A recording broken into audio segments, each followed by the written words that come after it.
All right, y'all, what's up? We are here for Grand Slam Day 1 coverage. I'm going to give my rough thoughts. Before we get into it, please just go ahead and thumbs up the video real quick. Just do that real quick. Subscribe if you are new. I'm going to be here all track season, especially for Grand Slam. We got 4 of them this year, so I'll be here each weekend.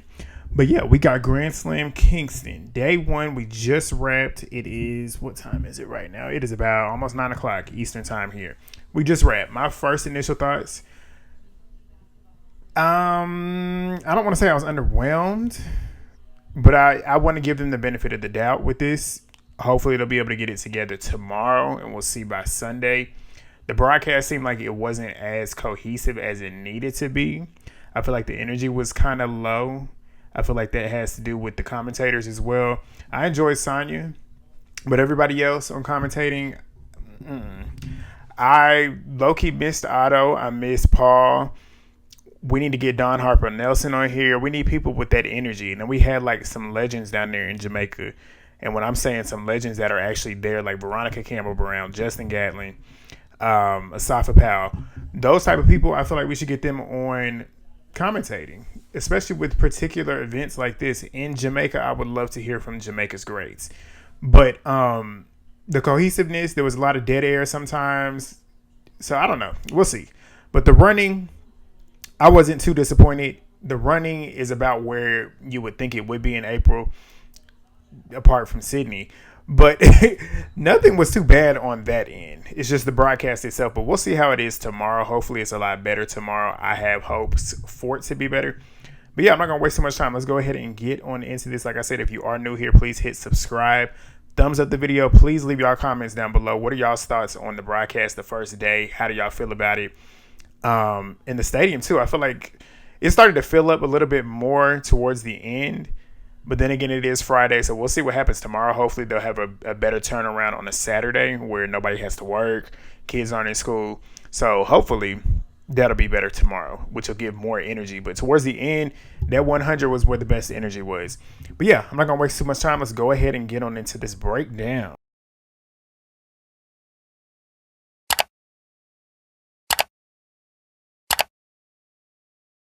First race that we had for Grand Slam, the first race in the league's history, was the women's 200. So the long sprints, we got the lineup of Gabby Thomas, Mary Lady Paulino, Dina Asher-Smith, Sawa Eden Nasser.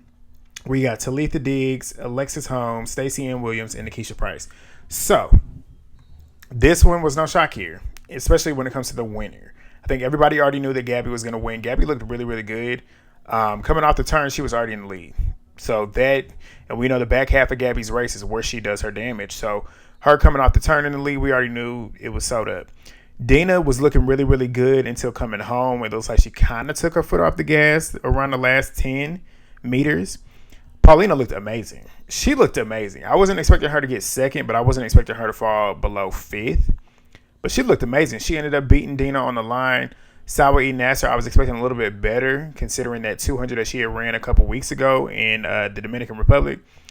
But those 4 girls look really, really good. Talitha Diggs, Alexis Holmes, they looked pretty solid as well. Stacey Ann Williams and Nikisha Price, they finished it up. So as you see, the times, no sub-22s. It's April. Nobody's shocked about that. But as you see here with the points, that's the thing. You're trying to get points. You want to get high placement so you can get higher points so that you can finish off the slam close to the top. You want to be at the top. But if anything, you want to be close because you know those points are going to matter at the end of all of the slams. And Gabby right now is in the lead for the 100 or for the 200. But I feel like we can predict that Mary Lady Paulino will be the winner. I'm going to say she will be the winner because she's in second place. I feel like she and Sawa Eden Nasser, those are the 2 favorites in the 400, which they run at, I want to say, Sunday. Those are going to be the 2 favorites for that, which are going to be big points for Paulino. She's going to get potentially 12, so that'll put her up to 20. I see her winning, but we will see. Gabby, I don't see Gabby. I can see Gabby finishing maybe 4th, 5th. Maybe. I see Alexis Holmes making a move. She'll be up in the top 3, if you ask me. Maybe top 4. depending on how Nikisha looks. Top 2 is Paulino and Nasser. It'll be between Price, Alexis Holmes, and Thomas for 3rd through 5th. But yeah, nobody looked too bad here. I mean, Gabby, like I said, Gabby was the favorite, the clear favorite, and she delivered. All right, so we're going to move on to the men's long sprints. They ran the 400. They're going to run the 200 tomorrow. So they just did the opposite of what the women did. And Christopher Bailey, nobody's shocked about that. I don't know if anybody shouldn't, if anybody was shocked, they shouldn't have been. Like, he just ran indoors. He just won gold indoors. He's in prime form right now. Like, he's in good form right now. A lot of these men in this lineup just opened their season. Matthew Hudson-Smith, he was leading and controlling the race all the way up to about maybe 340, 350. That's when Christopher Bailey was making his move, really, and Matthew Hudson-Smith was trying to keep with him, but 44.65 in April is not bad. Like, Matthew Hudson-Smith, I believe this is his opener, so that's not a bad season opener. Vernon looked really good coming up for 3rd, 44.70. Zharnel Hughes. Barnes finished up for 4th. Samukonga was in 6th, and Jereem Richards. I was shocked with Jereem Richards. I was expecting him to at least finish in the top 4, maybe 5. But he's all the way in 8th. So we'll see what happens, or in 7th. We'll see what happens in the 200. I feel like he can make up some ground there. Of course, it won't be the ground that you need to win, but I can see that. But Matthew Hudson-Smith, in this 200, who do I see win? I can see Matthew winning this. I can see him or Vernon, because those two boys shoot out. Even Jereem Richards, too. Jereem shoots out. His first 200 is nice, and I feel like that probably is what got him in the end, because he was taking it out. But we'll see. As you see with the points, Christopher Bailey's in the lead with 12. MHS, 8th. Vernon, 6th. Barnes, 5th. Can't even pronounce his name, but number 4. Samukonga, 3. Richards, 2. I don't know why I want to keep saying 2nd. And Watkins, number 1. So that's the points for that. We'll see there. The next that we're going to talk about is the long hurdles, aka the 400-meter hurdles for the men. This one right here is no shock. Alison Dos Santos, no shock. Caleb Dean looked really good the first probably 300. Allison, because he was leading the first, coming around that second bend, so I feel like it kind of got him in the end, but he still finished strong to finish 3rd. Alison Dos Santos was in cruise control coming home. No shock there. In the 400, I see him winning again. Truthfully, I feel like this is soda for him. He about to get that $100,000 payday.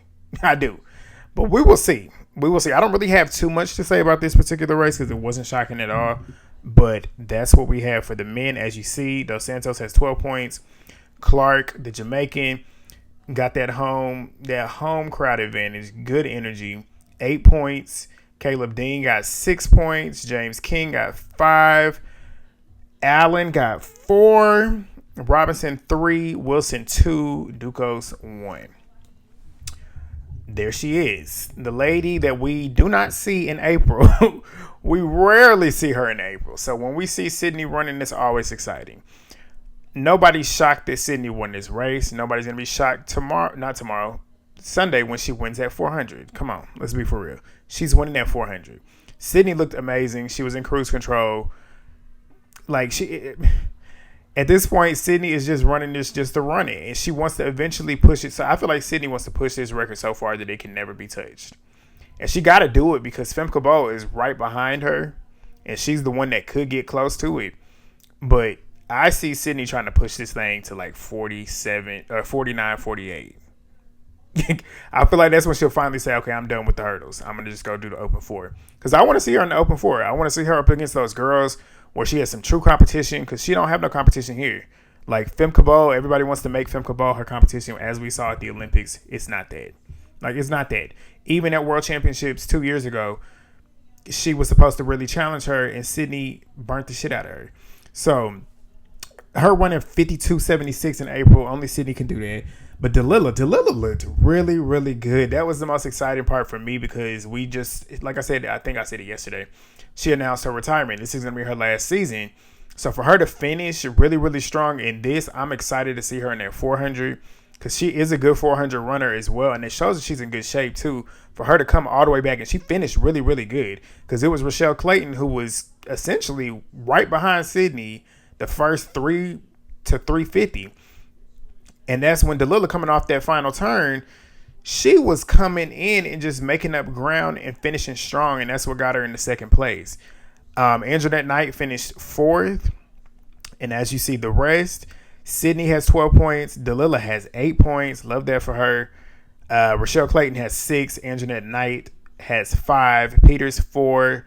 Salmon 3. And Cassandra Tate 2. Not a bad race.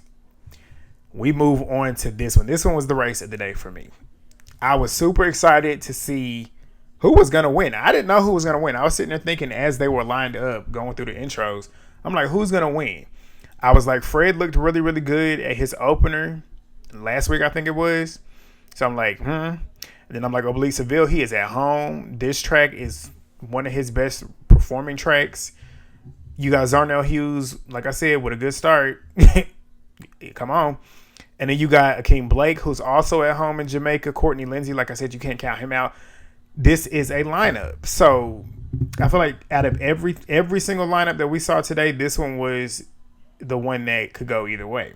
And I really wanted to see how Kenny was going to perform because as we've seen, Sonya even said it at the beginning of the broadcast, and I know that we've seen a couple people saying it that's been doing the interviews online, that Dennis Mitchell said that Kenny has been working on that start. And we know Kenny wants to get he wants to double. He wants to get a gold in the 200 and in the 100. As we know, the 200 is his strongest event. The 100 is his secondary event. And he didn't perform the way that he wanted to perform at the games last year. So obviously he wanted to come back and really fix that shit. And that was what he needed to fix, was that start. Because he can close. He can finish. He has that 200-meter strength. And he got out the blocks. He kind of stumbled out the blocks. I'm not going to lie to you. But he still was out there with the rest of them. Courtney Lindsey and Ackeem Blake, they got out. Especially Ackeem Blake got out around the first 40, 50 meters. That's when Oblique Seville and Kenny both started to do their damage on those last 40. And Kenny took away and got the win on the line. I won't say on the line because he was a good meter or so ahead of Oblique Seville. But this was a really, really good race. 10:07 in April, not too bad. 10:08 for Oblique Seville. Zharnel Hughes, third with 10:13. Ackeem Blake, 10:13 as well. And then Courtney Lindsey, 10:25. Now, the shock here was Fred Kerley. Fred, I just felt like he just didn't get out the way that he wanted to get out, and he just didn't have it in him to really finish the race the way that we know that he can. So he didn't really give it his all coming home because he didn't look like he was on the gas at all to me. I felt like he could have tried to get up a little bit more in terms of placement. But I don't know. The money that's on the line, I'd be running. I'd be running. But then again, it is early. They still have, I mean, you're in this league to get that money. And it's all gonna factor in on these two performances. And we know Kenny winning this solidified to me that he's gonna win that $100,000 for this first slam. Like, the 200 is what we already knew was sold up for him. It was the 100 that was going to determine if he gets that full 100,000. So for him to win this, he gonna get that money tomorrow, or not tomorrow. I don't know if they run tomorrow or Sunday, but regardless, he gonna get that money by the end of the weekend. But Fred in the 200, I'm trying to look at this now. I feel like Courtney Lindsey 200 is his strongest event. As we already know with Kenny, Oblique said he ain't wearing the 200 in a while. And Fahnbulleh is better in the 200 than the 100. So I don't know. Fred going to have to make up some work. He going to have to do some work. But that was the events that I wanted to cover. We had some long distance events. I'm not going to lie to you. I was flipping back and forth between the Final Four, South Carolina and Texas. So I didn't see those. But like I said, I'm only covering the short sprints. But that was a really good race. The racing was good. The broadcast could be better. But I'm gonna give him some leeway. We'll see what happens tomorrow and Sunday. But regardless, this is the first broadcast, so of course there's going to be some things that need to be tweaked. And we'll see how that is in Miami because that's the second slam, which is next month. But we'll see then. All right, so I did want to go back to here and give another preview just in case you didn't see yesterday's video. If you didn't, go watch it. And go leave a comment, subscribe, thumbs up the video. But this is what we have for tomorrow. We have the men's 110s. I'm excited for that. They're going to open the broadcast. We got the men's long sprints. So the men that was running the 400 is going to be running the 200. Well, actually, yeah, I think this is that one. The men that, no, it's going to be the men. I don't know which one it is, but it's the men's 200. I'm not going to click on it because it's going to mess me up. But then we got the women's short hurdles, the 100 hurdles. I'm super excited to see that. Tia Jones is actually running for Nia Ali, which is going to be, that's going to be a game changer because Tia Jones, she opened her season at Texas Relays, and she looked really, really good. Ran 10:57. It was windy, but she was hitting hurdles. Like hitting hurdles and still was booming through there. So I'm excited to see what she looks like here, especially up against some good competition because she didn't have no competition. Like she was running by herself. But up against Messiah, Akira, Jasmine, Danielle Williams, Serena, who is her training partner. I'm excited to see that. And then we got the 100 for the women. We got the 200 short sprints. And then we got the women's 400 long sprints. So that's what we have for tomorrow. Like I said, if you are new here, please go ahead and subscribe. Please do that now. It's free of charge. I'm going to be here. Thumbs up the video. Leave your comments down below on your thoughts on the first day. And I will see y'all tomorrow. Peace on out.